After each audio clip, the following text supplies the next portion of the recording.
अस्सलाम वालेकुम everyone, I am doctor Shahza Tahir and आप देख रहे हैं डॉक्टर मोटिवेशन। हम लास्ट वीडियो के अंदर स्टार्ट किया था हमने chapter number 3 force and motion. ठीक है जी, उसका फर्स्ट पार्ट मैं आपको पढ़ा चुकी हूँ, जिसके अंदर मैं आपको बता चुकी हूँ कि आपने किस तरह से बुक की रीडिंग करनी है, कौन कौन से आपके पॉइंट इंपॉर्टेंट है। तो हमने ये ग्राफ्स भी पढ़ लिए थे एंड फर्दर ये भी पढ़ लिया था। एंड आज हमने शुरू करना है जी अपने न्यूटन्स लॉ ऑफ मोशन से। ठीक है, अब मैं आपको बताने लगी हूँ कि आपने किस तरह से पढ़ना है। यहाँ से हमारे पास न्यूटन्स लॉ और द एम्पिरिकल लॉज। तो एम्पिरिकल लॉ वो होते हैं जो एक्सपेरिमेंटल हों, यानी जो एक्सपेरिमेंट से प्रूव किए गए हों, तो वो हमारे पास एम्पिरिकल लॉज होते हैं। जैसे कि हम केमिस्ट्री में भी कहते हैं एम्पिरिकल फार्मूला, मोलेकुलर फार्मूला। तो जो एक्सपेरिमेंटली प्रूव्ड होते हैं these are called the empirical laws. फिर हमारे पास ये उसने एक्सपेरिमेंट से बनाया था, clearly stated that the first state of Isaac Newton ने who published in the 1687 in his famous book Principia। उसके बाद Newton's law are adequate for speed that are low compared with the speed of the light। ठीक है, speed of light से वो कम होनी चाहिए। ठीक है, अब इसके अंदर एज सच कोई इंपॉर्टेंट बात नहीं थी जो आपके एमडी कैट के लिए इंपॉर्टेंट है, तो आपने इसको क्रॉस कर देना है। नीचे आते हैं जी, distance covered is equal to the average velocity into time. ठीक है, अगर ये हमारे पास ऐसे पाथ के अंदर होगी तो हम ऐसे में हमने डिस्टेंस फाइंड करना है, तो 1/2 वी आएगा। ठीक हो गया। Now we calculate the area under the velocity time graph which is equal to the area under the shaded triangle. अब ये देखें जी, ये हमारे पास वेलोसिटी है, ये टाइम है और ये हमारे पास ग्राफ है। ऐसे लाइन ड्रॉ करनी है, ये हमारे पास शेडेड एरिया है। ट्रायंगल का फॉर्मूला होता है 1/2 और ये वाली वैल्यू यानी टी और ये वाली वैल्यू इंटू वी। तो ये आपके पास फॉर्मूला आएगा इसका एरिया फाइंड करने के। ठीक हो गया। और जो एरिया हमारे पास होता है वो हमारे पास एरिया इज़ इक्वल टू हमारे पास होता है वी इंटू टी, यानी हमारे पास डिस्टेंस के इक्वल होता है। और जो स्लोप होती है वो हमारे पास होती है वी ओवर टी के इक्वल, यानी हमारे पास एक्सेलरेशन के इक्वल होती है। तो ये सारी बातें आपने याद रखनी है। उसके बाद ये भी एज सच कोई इंपॉर्टेंट बात नहीं थी जो आपके लिए बहुत इंपॉर्टेंट है किताब से याद रखने के लिए। The area between the velocity time graph and the time axis numerically equal to the distance covered by the object. तो वो distance covered by the object के इक्वल होता है, जैसे कि अभी मैंने आपको बताया 1/2 इंटू वी टी। ठीक हो गया, तो ये डिस्टेंस कवर के इक्वल है। उसके बाद आपके पास ये दिया हुआ है हमारे पास ये दिया हुआ है न्यूमेरिकल। तो ये न्यूमेरिकल आपने खुद सॉल्व करके तो इसकी वैल्यूज़ निकाल ली हैं। उसके बाद जी हमारे पास आ जाता है जी nobody begins to move and comes to rest itself. तो ये हमारे पास अब्बू अली सीना ने कहा था। तो ये बात आपने याद रखनी, कई बार वो बात देके एग्जैक्टली नाम पूछ लेते हैं, तो हमने ये नहीं पढ़ा होता, फिर हमें नहीं पता होता अब्बू अली सीना ने कहा था तो हम लगाते हैं आइजक न्यूटन, तो फिर हमारा गलत हो जाता है ये एमसीक्यूज़। उसके बाद आ जाते हैं जी हम न्यूटन्स फर्स्ट लॉ पे। तो Newton's first law, a body at rest will remain at rest and a body moving with uniform velocity will continue to do so unless acted upon by some unbalanced external force। this is known as the law of inertia। इसको law of inertia भी कहते हैं। First को the property of an object tending to maintain the state of rest or the state of uniform motion is referred to as the object's inertia। the more inertia, the stronger is this tendency to presence of the force। the mass of the object is a quantitative measure of its inertia। ये बात important है, इसको आपने mark करना है।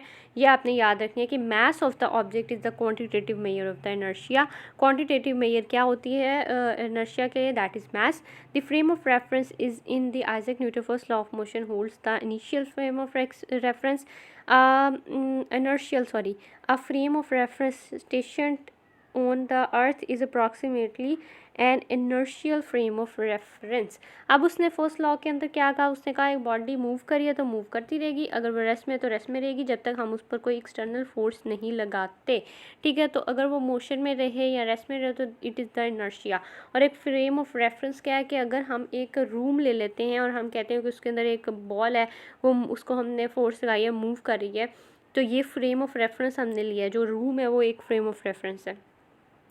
उसके बाद हमारे पास आ जाते हैं जी second law, Newton second law force applied on the body produces acceleration its in own direction. The acceleration produces varies directly from the applied force and inversely proportional to the mass of the body, और mathematically force is equal to M A. तो ये आपको याद रखने की ज़रूरत नहीं है, force is equal to M A, और जो फोर्स की डायरेक्शन होती है वही हमारे पास एक्सेलरेशन की डायरेक्शन होती है। ये बात आपने याद रखनी है। उसके बाद हमारे पास आ जाता है जी न्यूटन्स थर्ड लॉ। तो अभी तक हमारे पास फर्स्ट और सेकंड लॉ के अंदर एज सच आपका बुक में से कुछ याद करने वाला नहीं है कि आप उसको मार्क करेंगे कि ये इंपॉर्टेंट है। जस्ट ये वाली जो आपकी ये हाईलाइटेड बात थी ये आपने मार्क करनी है, ये इंपॉर्टेंट है। उसके बाद हमारे पास आ जाता है action and reaction are equal and opposite. For example whenever an interaction occurs between two objects, each object exert the same force on the other but in the opposite direction, and for the same length of the time. Each force is the action reaction pair acts only on one of the two bodies. The action and reaction forces never act on the same body. Same body पे नहीं हो सकती, हमेशा different body पे होनी है, ये आपको भी पता है। ये दो बॉल्स हैं, ठीक है, आपस में, सॉरी मैं थोड़ा सा दूर रख के ड्रॉ करती हूँ। ये एक बॉल है और ये एक बॉल है, ठीक है जी। ये आपस में आकर टिक रही हैं, ठीक है। अब इनकी वेलोसिटी पीछे को चली गई है। जितनी फोर्स इसने इस पर लगाई है, जितनी फोर्स इस बॉल ने इस पे लगाई है, उतनी ही इसने इस पे लगाई है, और वो कंटिन्यू मोशन जो है वो एक्शन और रिएक्शन का पेयर बन जाएगा। उसके बाद हमारे पास आ जाता है जी मोमेंटम। तो मोमेंटम आपने याद रखना है, we are aware of the fact that moving object possesses a quantity by virtue of which it exert a force on anything that tries to stop it. The faster the object is travelling the harder to stop it. जितना तेज़ी से जा रहा है उतना मुश्किल से हमें स्टॉप करना होता है। Similarly if two objects move with the same velocity when it is more difficult to stop the massive of the two. अच्छा, जिसका मैस ज़्यादा होगा तो उसको हमें रोकना मुश्किल होगा देन द स्मॉलर वन। ये बात आपने याद रखनी है। This quantity of the moving body was called the quantity of the motion of the body by the Newton and in relation to the linear momentum P is equal to mv। ठीक हो गया, ये हमारे पास momentum था। अच्छा, ये हमारे पास throwing a package onto the shore from a boat that was previously at rest causes the boat to move outward from the shore। देखें, ये हमारे पास एक बोट है और ये एक इंसान अंदर बैठा हुआ है। वो फोर्स लगा रहा है एक पैकेज को वहाँ पर फेंकने के लिए, ठीक है। जब उसने ये फोर्स लगाई तो उसके ऊपर एक इक्वल एंड ऑपोजिट फोर्स भी लगेगी और हमारी जो बोट है वो थोड़ी सी पीछे को मूव करेगी। तो ये हमारे पास Newton third law of motion की वजह से है। The expression v the velocity और m है। linear momentum is therefore the vector quantity and has the direction of the velocity। जो velocity की डायरेक्शन होगी वो ही होगी। इसका हमारे पास यूनिट जो है kg ms-1 है और इसको न्यूटन सेकंड के अंदर भी कर सकते हैं। तो ये आपने याद रखना है, kg ms-1 इंपॉर्टेंट है, न्यूटन सेकंड इंपॉर्टेंट है, वेक्टर की डायरेक्शन में होती है। ये हमारे पास वेक्टर क्वांटिटी है और p is equal to M V इसका फॉर्मूला है। तो ये बातें आपने याद रखनी है। उसके बाद हम आ जाते हैं जी momentum and Newton second law of motion. Consider कर लिया हमने, वी एफ वी आई और टी कर लिया, ए एफ एम कर लिया, ठीक है। ये हमने सारे ड्राइव करके, आपको ड्राइवेशन से कोई लेना देना नहीं है, आपने नहीं करनी। F into T is equal to M V F minus M V I, ठीक है। तो ये जो एम वी है ये हमारे पास मोमेंटम है, यानी हमारे पास force into time is equal to momentum final minus momentum initial. तो ये आपके पास आ जाता है, ठीक हो गया। उसके बाद आपने जस्ट फॉर्मूला देखना है, ये वाला जो एक फॉर्मूला है ये आपने करना है, बाकी इस पेज पर क्रॉस कर देना है। उसके बाद आ जाता है जी shows that the change in the momentum is equal to the product of the force into the time. अब आपको इस फार्मूले से वो जो ऊपर हम पढ़ के आए थे, सॉरी, के फोर्स इनटू टाइम जो है वो हमारे पास मोमेंटम के प्रोडक्ट के इक्वल होता है, ठीक है हमारे पास, यानी P F minus P I के इक्वल होता है। तो ये भी हम ऊपर पढ़ रहे हैं। सेकेंड लॉ की वजह से फोर्स आ जाती है, ठीक है। For example as a rocket accelerates it loses mass. अच्छा, जैसे जैसे हमारे पास रॉकेट ऊपर जाता है ना, तो वो अपना मैस गिराता जाता है, ये ड्रॉप कर देता है, फिर वो उसका अगला पार्ट होता है वो ड्रॉप कर देता है, तो अपने मैस को कम करता जाता है, ठीक है। Its mass also changes. For example as the rocket accelerate the mass because its fuel is burned and injected to provide greater thrust. तो फिर उसको ग्रेटर थ्रस्ट मिलती है ताकि वो ज़्यादा ऊपर जाए, ठीक है। Second law of motion can also be stated in terms of momentum as follows. Time rate of change of momentum of a body equal the applied force. तो ये आप कर सकते हैं कि हमारे पास momentum over time is equal to force. तो ये भी बात आप याद रख सकते हैं, ये हमारे पास फॉर्मूला आ सकता है। उसके बाद हमारे पास आ जाता है जी इम्पल्स। तो इम्पल्स क्या है हमारे पास? इम्पल्स हमारे पास होती है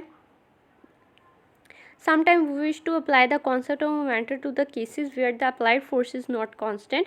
If x for a very short time, for example when a ball hits a cricket bat, जब cricket bat को हम मारते हैं बॉल तो बहुत short time के लिए वो उसके साथ hit करती है, the force certainly varies from instant to instant during the collision. In such cases it is more convenient to deal with the product of the force into time instead of either quantity alone. The quantity f into time is called the impulse। ठीक है, f into time हमारे पास change of momentum था तो वो equal impulse भी होता है हमारे पास। ये अब आपने ये देखनी है, ये जो हमारे पास पॉइंट टू पॉन्डर वाला है आपकी बुक में ये इंपॉर्टेंट होते हैं, ये आपने देखने हैं। एक हम स्टोन को जब हिट करते हैं तो हमारे पास टाइम इंटरवल बहुत शॉर्ट होता है, जैसे उसने बताया 1/100 सेकेंड। 1/100 सेकेंड क्या होता है? 0.01 सेकेंड। तो जितना शॉर्ट इंटरवल होगा उतनी ज़्यादा चोट लगेगी। तो इस सिनेरियो के अंदर आपको चोट ज़्यादा लगेगी।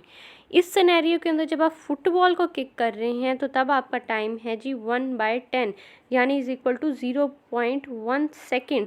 तो 0.1 सेकेंड जो है वो उससे थोड़ा सा ज़्यादा है, तो इसको जब आप हिट करेंगे तो आपको इतनी चोट नहीं लगेगी।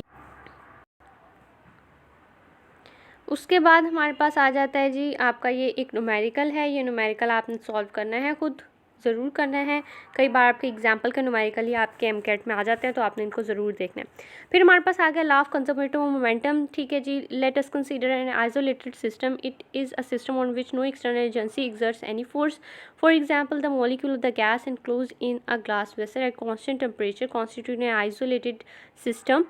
The molecules can collide with one another because of their random motion, but being enclosed by the glass vessel, no external agency can exert force on them. ठीक हो गया।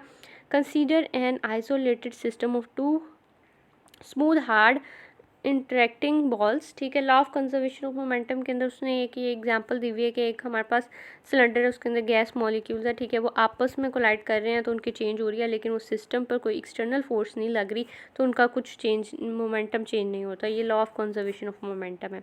उसके बाद उसने ना आपको बता दिया कि हमने 2 बॉल्स ले ली हैं। ठीक है, अब ये उसके फर्दर सिनेरियो बताएगा कि एक मैस 1 है, ये एक M2 है। ठीक है जी, इसकी VI है, इसकी V2 है। अब ये दोनों आपस में टकराई हैं। ठीक है, आपस में टकराई हैं। अब उनकी इसकी फ़ोर्स इधर चलेगी, इसकी फ़ोर्स इधर चलेगी है। ठीक है, ये हमारे पास इनिशियल में था VI में। अब जब फोर्स से वो टकराए हैं, अब जो हमारे पास VF है वो क्या होगी? वो हमारे पास V1 डैश और V2 डैश हो जाएगी, मैथ्स वही देंगे। Law of conservation of momentum क्या होता है? तो आपने ये सारा क्रॉस करना है, आपने नहीं याद करना ये, आपने जस्ट ये वाला फॉर्मूला याद करना है, ये वाला। ठीक है, M1 V1 plus M2 V2 यानी आपकी जो इनिशियल मोमेंटम है is equal to final momentum. तो ये आपका law of conservation of momentum है, which means that the total initial momentum of the system before collision is equal to the total final momentum after collision. Consequently the total change in the momentum of the two isolated two ball system is zero. ठीक है, अब उनके दरमियान में total change है वो zero है। For such a group of object, if an object within group experience a force that must exist an equal but opposite reaction force on some other object in the same group. ठीक हो गया। As a result, the change in the momentum of the group of the object as a whole is always zero. As a whole जो है उस पर कुछ फ़र्क नहीं पड़ता law of conservative momentum में। The total linear momentum of the isolated system remains constant. constant रहता है, ये बात आपने याद रखनी है हमेशा। उसके बाद क्या है? Notice that the moment of the body is a vector quantity. तो ये हमें पहले ही पता चल गया था कि वो वेक्टर क्वांटिटी है। ये देखें जी, हमारे पास when a moving car stops quickly the passengers move forward. ठीक है, आप एक सीट पर इस तरह से बैठे हुए हैं, ये एक पैसेंजर बैठा हुआ है हमारे पास। ठीक है जी, उसके बाद जैसे ही हमारे पास फोर्स लगती है तो फोर्स लगती है आगे को, तो आप जाके डैशबोर्ड पे या आपके स्टीयरिंग पे जाके बचते हैं और इससे आपकी डेथ हो सकती है एक्सीडेंट के अंदर। तो हमारे पास जो होती है सीट बेल्ट जो आपने लगाई होती है वो हमारे पास क्या करती है? 10 chance of injury greatly reduce कर देती है, क्योंकि वो आपको बैकवर्ड फोर्स लगा के रखती है, और ये जो अपवर्ड आपके एक्सीडेंट में फोर्स लगती है उससे आपको बचा लेती है। तो ये बात आपने याद रखनी है। उसके बाद हेलमेट क्या करता है, motorcycles safety helmet is padded so as to extend the time of any collision to prevent serious injury. तो ये हमारे पास टाइम ऑफ कोलिजन को इंक्रीज़ कर देता है, तो ये बात आपने याद रखनी है। उसके बाद हमारे पास आ गया जी elastic and inelastic collision system. When two tennis balls collide, then after collision they will rebound with velocity less than the velocity before the impact. During this process, a portion of kinetic energy is lost, partly due to friction as the molecule in the ball move past one and other with the balls distort, and partly due to the change of the heat and the sound energy. तो हमारे पास जब दो के ball tennis ball आपस में टकराती हैं तो उनकी थोड़ी सी एनर्जी लॉस हो जाती है, क्योंकि कुछ हीट में होती है और कुछ साउंड एनर्जी में। उसके बाद a collision in with the kinetic energy of the system not conserved is called the inelastic. तो ये इनइलास्टिक सिस्टम होता है। उसके बाद हमारे पास नो काइनेटिक एनर्जी लॉस हो तो वो हमारे पास परफेक्टली इलास्टिक सिस्टम होता है। For example when a hard ball is dropped on to a marble floor it rebounds to very nearly the initial height. It loses negligible amount of energy in the collision with the floor. It is due to be noticed that the momentum and the total energy is conserved in all types of collision. ठीक है। अच्छा, जो हमारे पास elastic और inelastic दोनों type of collision के अंदर हमारे पास मोमेंटम और टोटल एनर्जी कंजर्व रहती है, लेकिन काइनेटिक एनर्जी सिर्फ हमारे पास इलास्टिक सिस्टम के अंदर कंजर्व रहती है। तो ये बात आपने याद रखनी है। इलास्टिक कोलिजन आ गया जिसके अंदर हमारे पास एनर्जी जो है वो कंजर्व रहेगी। उसके बाद इसके अंदर हमारे पास क्या है जी, दो बॉल हैं वो आपस में टकरा रही हैं, m1 v1 plus m2 v2, और ये हमारे पास ये आ जाता है law of conservation of momentum आ गया आपके पास। ठीक है। उसके बाद उसकी जगह पे उसने काइनेटिक एनर्जी ले आई है। अगर वो उसको काइनेटिक एनर्जी के अंदर कन्वर्ट करेंगे तो हम काइनेटिक में कर लेंगे, और अगर खाली उसकी वेलोसिटीज़ को करेंगे तो वेलोसिटीज़ ले आएंगे। तो ये एज सच इतना इंपॉर्टेंट नहीं है, आपको ये देखने की कोई ज़रूरत नहीं है और कुछ भी इसमें याद करने वाला नहीं है। अब इनके जो ये आगे सिनेरियो है ना, ये सिनेरियो याद करने वाले हैं और ये सिनेरियो आपके लिए इम्पॉर्टेंट है। ठीक हो गया। हम देखते हैं जी, कोलिजन होगी है फर्स्ट बॉल की सेकंड के साथ। अच्छा जी, ये उनके ना दोनों के फार्मूलाज उन्होंने वेलोसिटी v1 और v2 के निकाल दिए। ये आपने फार्मूला एज इट इज़ याद कर लेना है बस। उसके बाद हमारे पास आ जाता है जी केस नंबर 1 जो है m1 is equal to m2। अब m1 is equal to m2 है हमारे पास, तो अब क्या होगा, v1 डैश जो होगी वो इक्वल टू v2 होगी और v2 डैश जो है वो v1 के इक्वल आ जाएगी। अब ये मैं आपको बताती हूँ किस तरह से। सॉरी, हमारे पास पहला केस दिया हुआ था। हाँ जी, ये उसने कहा कि m1 जो है m2 के इक्वल है और ये इनिशियल वेलोसिटी जो है इसकी v1 है और इसकी v2 है। अब ये दोनों आपस में टकराई हैं। ठीक हो गया। अब जो ये v2 की वेलोसिटी थी वो इसकी हो जाएगी और ये वाली वेलोसिटी इसकी हो जाएगी, यानी अब हमारे पास v1 डैश जो है वो v2 के इक्वल आ जाएगी और जो हमारे पास v2 डैश होगी वो v1 के इक्वल आ जाएगी। तो यही बात यहाँ लिख दी गई है। ठीक हो गया। उसके बाद सेकंड वाले में उसने कहा, क्या कहा है, m1 is equal to m2 and v2 is zero. अब v2 हमारे पास ज़ीरो है, ये वाला सिनेरियो। उसके अंदर आपके पास क्या होना है फॉर्मूला, अब ये m1 है, इसकी v1 है और v2 हमारे पास ज़ीरो है, यानी ये रेस्ट में है m2 के। अब जब ये इसके साथ टकराएगा, ठीक है, तो ये अपनी वेलोसिटी उसको दे देगा। तो यानी हमारे पास जो v2 डैश होनी है वो होनी है v1 के इक्वल, लेकिन जो हमारे पास v1 डैश होनी है तो ये वाली अपने इसको दे देगा। तो ये ज़ीरो था, यानी ये रेस्ट में था, तो ये रेस्ट में आ जाएगा, ये रेस्ट में आ जाएगा और ये v1 वेलोसिटी से मूव करने लग जाएगा। तो ये आपका सेकंड सिनेरियो है। थर्ड सिनेरियो आपने देख लिया। थर्ड वाला देखें, हमारे पास m1 छोटा है, m2 बड़ा है, m2 रेस्ट में है और ये v1 आके इसको लग रहा है। अब ये जब इसको आके, अब आप खुद सोचें, आप एक बड़ी सी दीवार को जाके टकराते हैं तो वो आप ही पीछे को मूव करेंगे, दीवार तो नहीं गिरने वाली। तो एक छोटी चीज़ जब जाके बड़ी को टकराती है तो वो ही वापस हो जाती है। अब वो ही फोर्स इसको वापस लगेगी, लेकिन माइनस के अंदर, माइनस v1 आ जाएगा और ये रेस्ट के अंदर ही रहेगी। तो ये आपने देख लिया। उसके बाद जो हमारा फोर्थ सिनेरियो है उसमें क्या बताया हुआ उसने, उसमें उसने बताया कि एक छोटी बॉडी रेस्ट में है और एक बड़ी बॉडी जो है वो मूव कर रही है। वो जब आके उसको टकराएगी तो ये इसका मास 2 टाइम्स है, तो ये फोर्स उसको 2 टाइम्स लगाएगी। तो ये वाली जो होगी ना, इसकी खुद की v1 रहेगी और इसकी 2v1 हो जाएगी। ये खुद भी अपनी वेलोसिटी से मूव करता रहेगा और इसको डबल वेलोसिटी से मूव करा देगा। तो ये बातें आपने याद रखनी है। ये सारे सिनेरियोज़ आपके लिए इम्पॉर्टेंट थे, आपने इन सिनेरियोज़ को अच्छे से करना है, ठीक है। उसके बाद हमारे पास आ जाता है force due to water flow. तो force due to water flow आपको सिलेबस में नहीं है, फिर भी आपने क्या करना है कि आपने इसका ये वाला जो फॉर्मूला है ना, ये वाला, ओ सॉरी, ये mv/t, ये आपने याद कर लेना है। उसके बाद इसका न्यूमेरिकल, अच्छा जी, हमारे पास मोमेंटम एंड एक्सप्लोसिव फोर्सेस आ जाता है। तो ये भी आपके लिए आज सच इतना इम्पॉर्टेंट नहीं है, लेकिन मैं आपको ये पढ़ के बताती हूँ आपने इसको किस तरह से पढ़ना है। There are many examples where the momentum changes are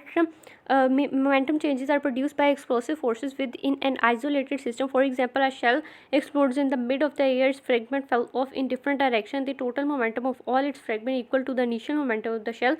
ठीक है, ये law of conservation of momentum की वजह से उसने बताया हुआ। Suppose a falling bomb explodes into 2 pieces. The momentum of the bomb fragments combined by the vector addition equal to the original momentum of the falling ball. तो वो original momentum के equal होगा। Consider another example, जो हमारे पास bullet of the mass fired है वो m है, जो m कैपिटल M है, राइफल का है और v वेलोसिटी है। Initially the total moment of the bullet and the rifle is 0 from the principle of law of conservation of momentum. The bullet is fired, the total momentum of the bullet and the rifle still remain 0 since no external force has acted on them. Thus if v1 dash is the force of the rifle, then अगर v1 dash के हमने force लगा के उसको trigger को दबा दिया है तो तब हमारे पास ये उसका फॉर्मूला बनना है, ठीक है। ये फॉर्मूला आपने ज़रूर याद कर लेना है, कई बार आ जाता है। इक्वल एंड ऑपोजिट है। Since the rifle is much greater and it follows the rifle moves back और रिकॉयल्स, वो पहले पीछे को, जब हम किसी भी चीज़ को फायर करते हैं ना, ये हमारे पास गन है, मैं आपको बताती हूँ, ये हमारे पास अगर गन है ना, ठीक है, गन है सॉरी, तो ना जब हम फायर करते हैं इधर जाता है तो हमारे पास एक रिकॉयल फोर्स बैकवर्ड मूव कराती है इसको। तो ये हमारे पास law of conservator of momentum की एग्जांपल है। उसके बाद है जी हमारे पास रॉकेट प्रपल्शन। तो rocket move by expelling the burning gases, वो बर्निंग गैसेस निकालता है और the ignite full turns to the high pressure. तो हाई प्रेशर की वजह से वो अपवर्ड मूव करता है with the high velocity, gains करता है momentum equal to the momentum of the gas expelled. जितनी गैस निकलती हैं और उतना वो ऊपर को मूव करता है, लेकिन वो अपोजिट डायरेक्शन में होता है, ठीक हो गया। The rocket engine continue to expel gases after the rocket has begun moving है, hence rocket continue to gain more and more momentum. तो मोर एंड मोर मोमेंटम वो गेन करता है। So instead of travelling at steady speed the rocket move faster and faster with the long distance, ठीक हो गया। The rocket carries its own fuel, वो अपना fuel खुद लेके जाता है in the form of the liquid और the solid hydrogen and oxygen. ये इंपॉर्टेंट है, ये एज इट इज़ इंफॉर्मेशन आती होती है। The work at great height where very little और नो एयर इज़ प्रेजेंट, ठीक है। In order to provide enough upward thrust to overcome gravity, rocket typically consumes about 10,000 kgs-1 of the fuel. ये important MCQs है, इसका unit बहुत important है। Speed 4000 ms-1 बहुत important है। 80%, ये बहुत इंपॉर्टेंट है। ये सारा कुछ इंपॉर्टेंट था। उसके बाद उन्होंने इसके अंदर एज सच और कोई इंपॉर्टेंट इन्फॉर्मेशन नहीं है। एट द लास्ट आपने ये फॉर्मूला एक याद रखना है, ठीक हो गया। उसके बाद हमारे पास आ जाता है प्रोजेक्टाइल मोशन। तो प्रोजेक्टाइल मोशन जो है वो हम थर्ड वीडियो के अंदर पढ़ेंगे। That is all from my side, thank you so much.